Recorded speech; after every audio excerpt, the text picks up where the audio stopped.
has supplied. Giving thanks is so important. And we haven't even gotten into the meat of what we're discussing today. John 11:41. Has somebody found it now? Yes. So they took away the stone. Then Jesus looked up and said, Father, I thank you that you've always heard me. I knew that you always hear me, but I said this for the benefit of the people standing here, that they may believe that you sent me. That's like the tomb of Lazarus. Someone is dead. Jesus has told them, roll away the stone.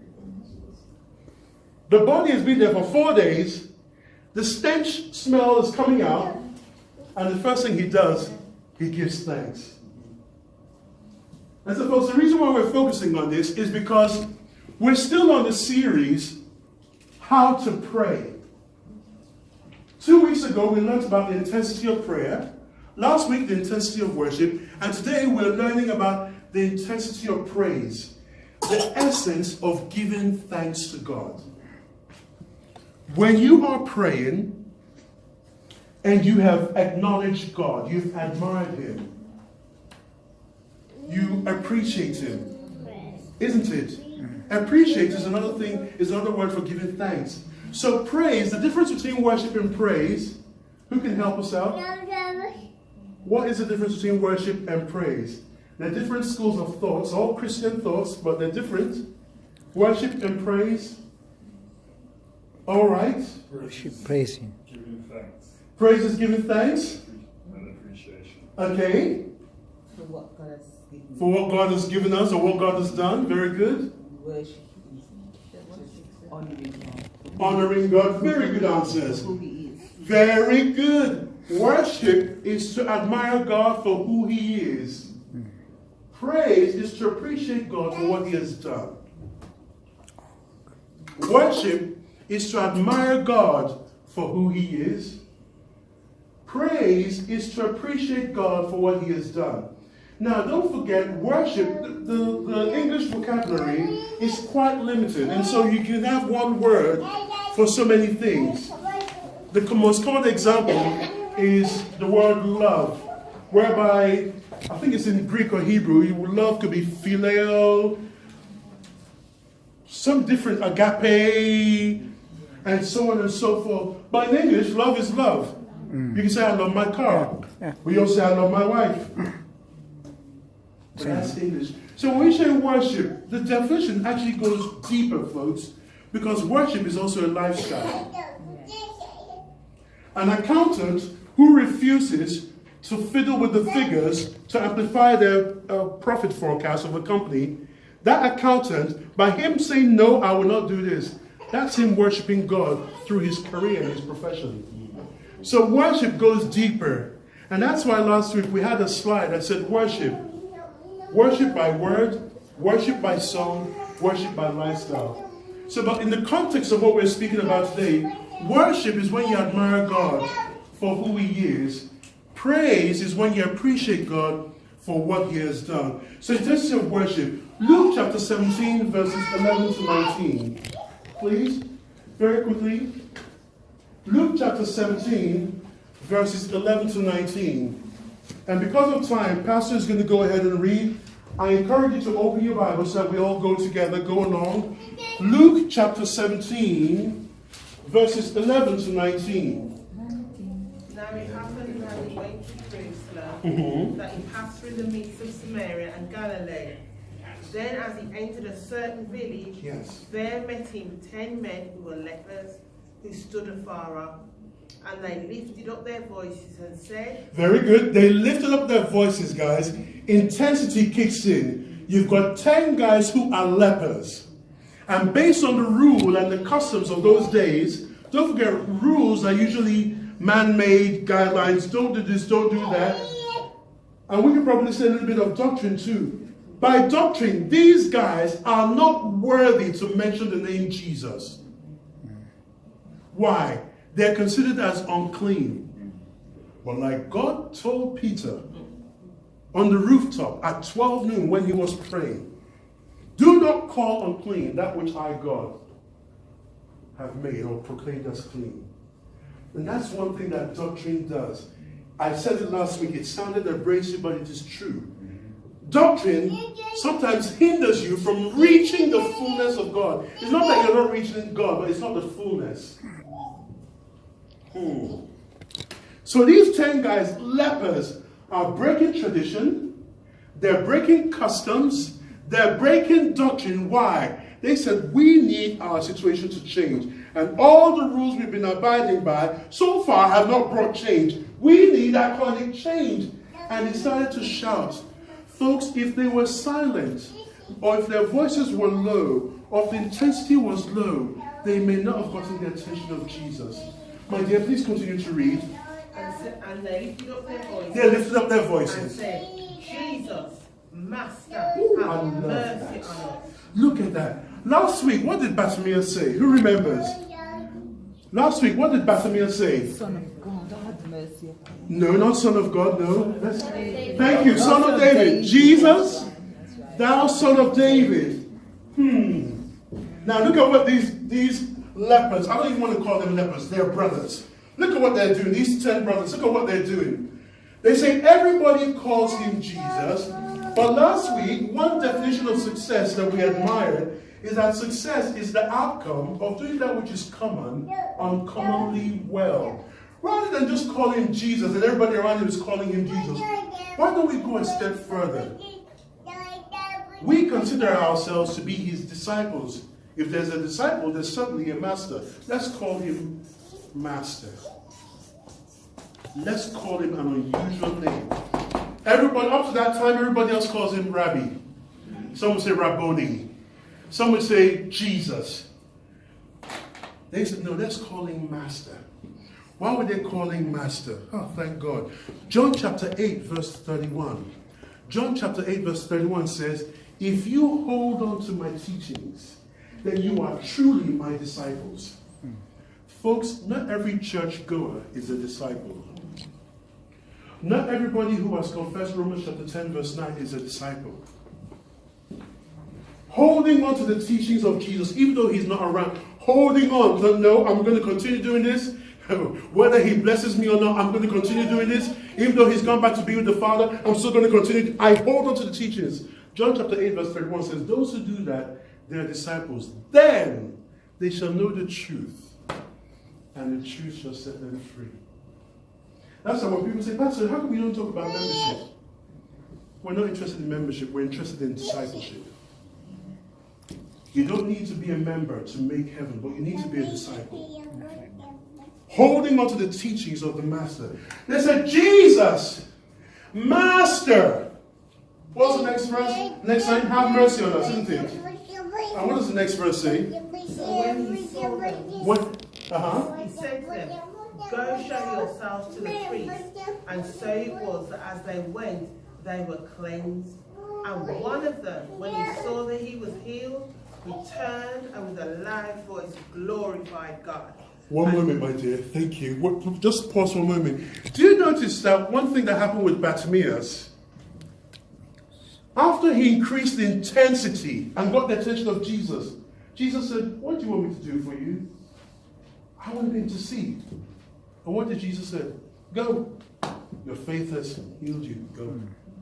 Same thing with these 10 guys. Did Jesus lay hands on them? No. The intensity was enough. The intensity. The fulfillment. Pardon? The fulfillment. Their faith. Don't forget, intensity is a demonstration of faith. Do you remember that? Last week, Hebrews chapter 11, verse 6. Without faith, it is impossible to please God. People who have intensity are demonstrating their faith. So we came to the conclusion that people who desire to please God are P-O-I, people of intensity. So Jesus did not have to lay hands on him. He just said, you know what? Go and present yourself to your priest. Go present yourself to your pastor. That's all. And as they went, folks, that's another thing. God can do and undo. God can choose to heal instantly. God can choose to heal after you've left the prayer grounds, after you've risen from the altar, after you've left the healing crusade, and you're going home, you're mumbling, well, everybody else got healed, why not me? I've been coming here for 3 days. What's happened to me? And before you get home, you receive your healing. Oh, God, I'm sorry. I didn't know you were going to heal me. He's sovereign, guys. Sovereign means he can do and undo, and there's no court you can take him to. Amen. He is sovereign. And sometimes just relaxing in that truth that my God is sovereign can give you peace. So as they went their way, they were on their way going. Obedience led to their healing. Obedience led to their healing. Sometimes a pastor or God can use a vessel to give an instruction that doesn't sound reasonable to your ears. Oh, that's why the Bible says, let him who has ears listen to what the Spirit is saying. And sometimes that's why we need to pray that, Lord, please tune my ears to your voice with precision. Tune my ears to your voice with precision. They may have grumbled and said, go to our priest. If our priest could have healed us, we would have gone there a long time ago. Why did you tell us to go to our priest? Thank God they obeyed. Your abundance can come from your obedience. They obeyed, and as they were going, can you imagine 10 guys who nobody wants to touch, who nobody wants to come close to? Because back then, lepers were seen as the scum of society. Many cities or towns would not even allow them into the city limits. So Jesus said, wait a minute, in verse 18. Verse 17. Jesus asked, let's go back to verse 15. One of them, when he saw he was healed, came back, praising God in a loud voice. Don't forget, guys, oh, Jesus, this is super. A loud voice, intensity, but he's healing. Intensity, he's also using it to give praise. Okay, I don't think we got that. Intensity was what brought forth the healing. Intensity in prayer. Now, God has done it, and now he's giving God praise with intensity. Amen. For some people, once God has done it, solved the problem, taking care of the healing, giving them the breakthrough, see ya.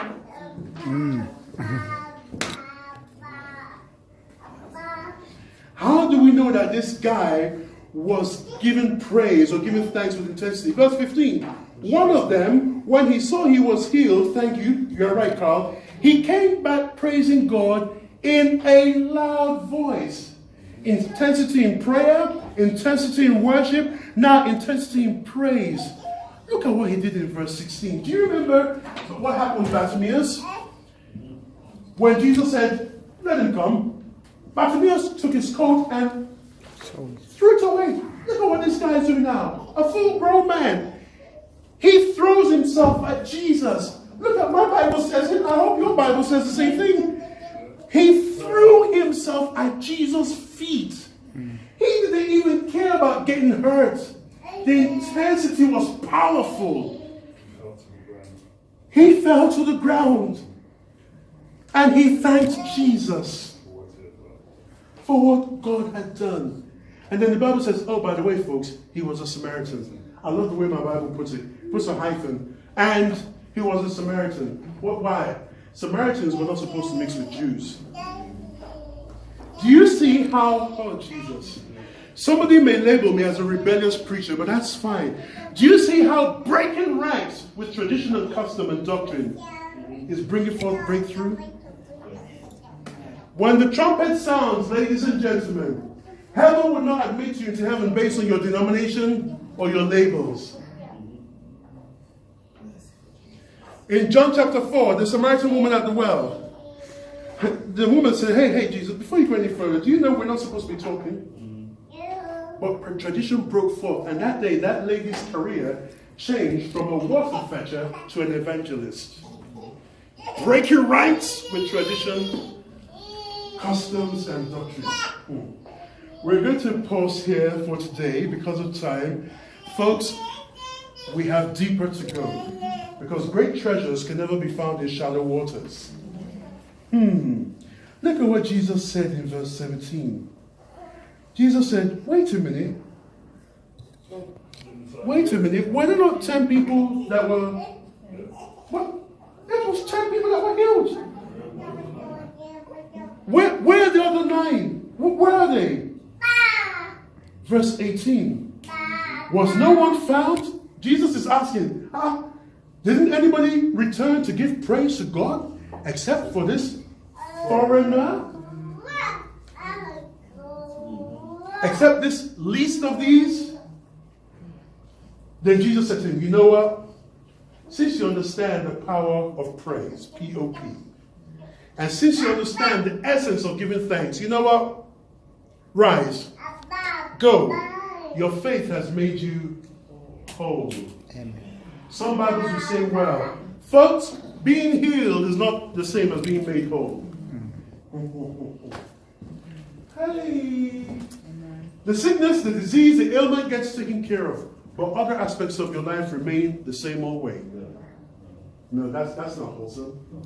Jesus says, well, you know what? You got your healing and you came back to praise, and the way you gave thanks, the intensity is even as great as the intensity with which you prayed. You know what? Go. Now your faith has made you whole. So now the other 9 guys are no longer lepers, they're healed, but other aspects of their lives remain lacking. Praise. We're going to rise up and pray now.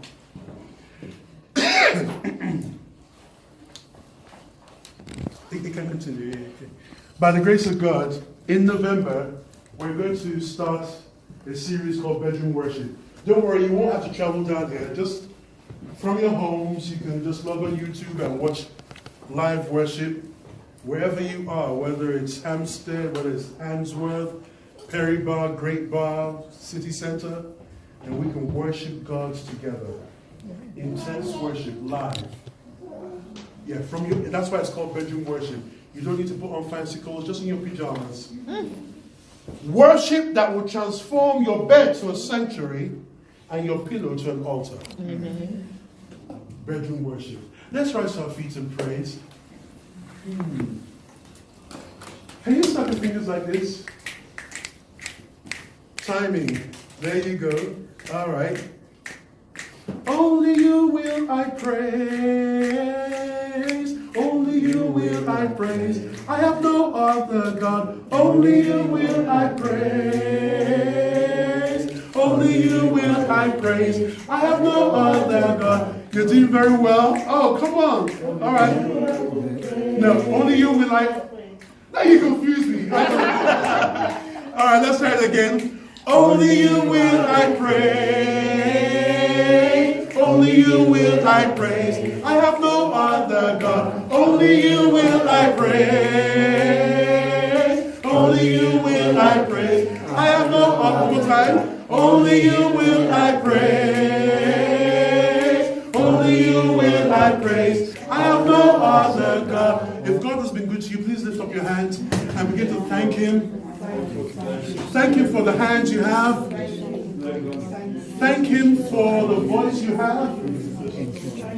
If He has blessed you with 2 legs, a pair of legs, please just thank Him. If He has given you eyes, please thank Him for those eyes. Thank you, Jesus. If He has given you ears with which you can hear my voice, if I were you, I would thank Him for those pair of ears. Thank you, Jesus. Thank you. Thank Him, thank Him.